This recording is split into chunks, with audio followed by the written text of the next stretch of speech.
शिव को जल चढ़ाकर यदि तुम भगवत भजन करने बैठे हो तो उसका फल मिल ही जाता है। आप में से कितने लोग हैं जिन्होंने रामायण पढ़ी है या सुनी है? सबने पढ़ी है ना? रखो हाथ। कभी तो पढ़ी होगी, कभी तो सुनी होगी, कभी तो स्मरण किया होगा। अगर आपने रामायण पढ़ी है, सुनी है, देखी है, तो उसमें सबसे पहले जो चरित्र आता है रामचरितमानस में, सारे चरित्र बाद में आते हैं, सबसे पहले चरित्र आता है भगवान शंकर का।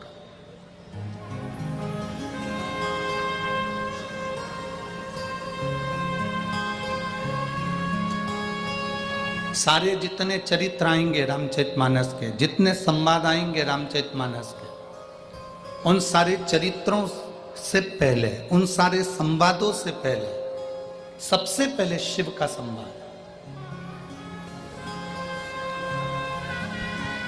सबसे पहले शंकर भगवान का संवाद। कारण क्यों शिव का संवाद है, क्यों शंकर भगवान का चरित्र है, क्यों शिव भगवान का चरित्र वर्णन किया, उसका केवल एक कारण, भागवत जी भी अगर हम पढ़ते हैं, भागवत जी भी हम सुनते हैं, तो भागवत में सबसे पहले शंकर भगवान का चरित्र आता है।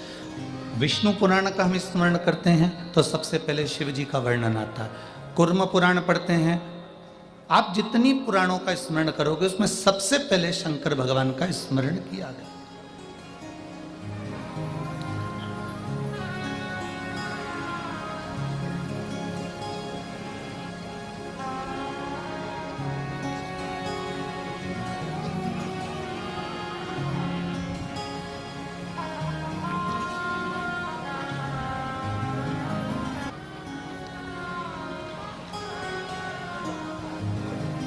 महाराष्ट्र की पवित्र भूमि पर एक शंकर का मंदिर ऐसा है जहां राष्ट्र के दो अनमोल हीरे, अनमोल संत, राष्ट्र के रतन, जिन्होंने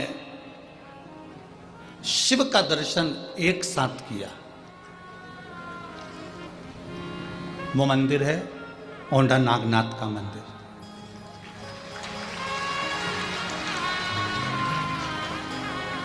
औंढा नागनाथ के मंदिर में जब नामदेव जी महाराज भजन करने के लिए अंदर गए और वहां के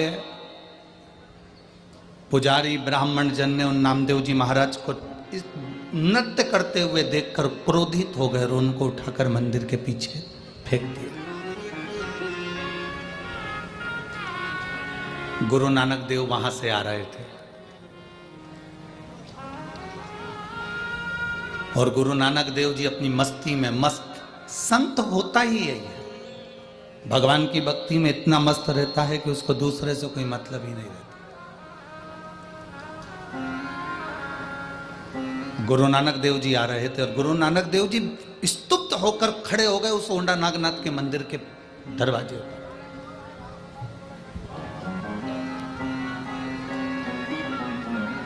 जब गुरु नानक देव जी ने देखा कि नामदेव जी महाराज और मंदिर के पीछे पड़े,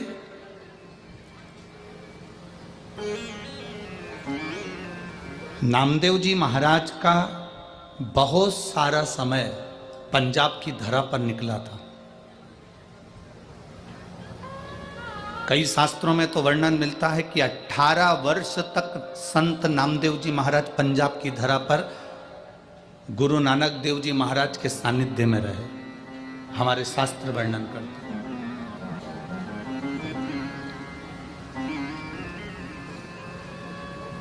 गुरु नानक देव जी ने संत नामदेव जी को देखा कि ये मंदिर के पीछे पड़े हैं। गुरु नानक देव जी ने आवाज लगाई, नामदेव, नामदेव। नामदेव जी उठकर खड़े होकर प्रणाम कर कर बोले, गुरुवर आप, स्वामी आप। गुरु नानक देव जी ने पूछा, नामदेव तुम्हें तो मंदिर के अंदर होना चाहिए था, तो तुम मंदिर के बाहर क्या कर रहे हो?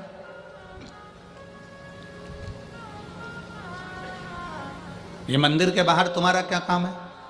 नामदेव जी ने कहा कि मैं भगवान की भक्ति कर रहा था, भजन कर रहा था, कीर्तन कर रहा था, मंत्र जाप कर रहा था, स्मरण कर रहा था और मेरे सुध नहीं रही तो मैं नृत्य करने लगा, मुझे मंदिर के बाहर फेंक दिया गया। गुरु नानक देव जी ने कहा, नामदेव एक बार मैंने तुझे कहा था, दुनिया में ऐसी कोई जगह नहीं जहां पर ईश्वर नहीं, परमात्मा नहीं। हर एक में रब समाया, हर एक में रब का वासा है। नामदेव,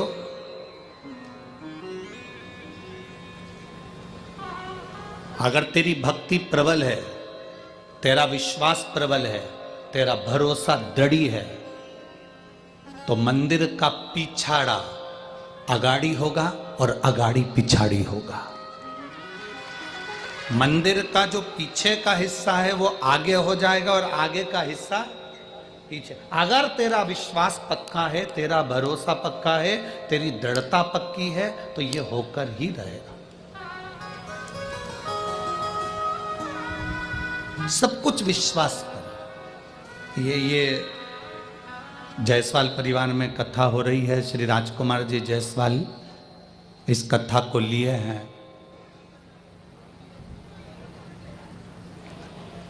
कलयुग में कथा करवाना बहुत कठिन विषय है, बहुत कठिन।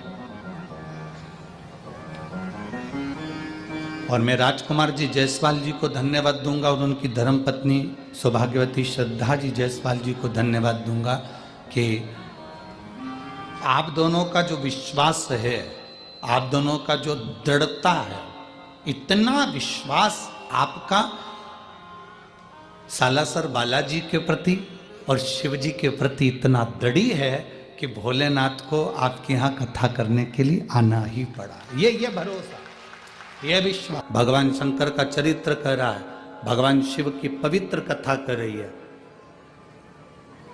गुरु नानक देव जी नामदेव जी से कहते हैं कि भजन में अगर बल है तेरे, और मैंने तुझे कहा, नामदेव जी महाराज से कहते हैं, नामदेव मैंने तुमसे कहा, ई वे विठ्ठल ऊ वे विठ्ठल, विठ्ठल बिना बहु पार नहीं। हर जगह पर पांडुरंगा विठ्ठल विराजमान है।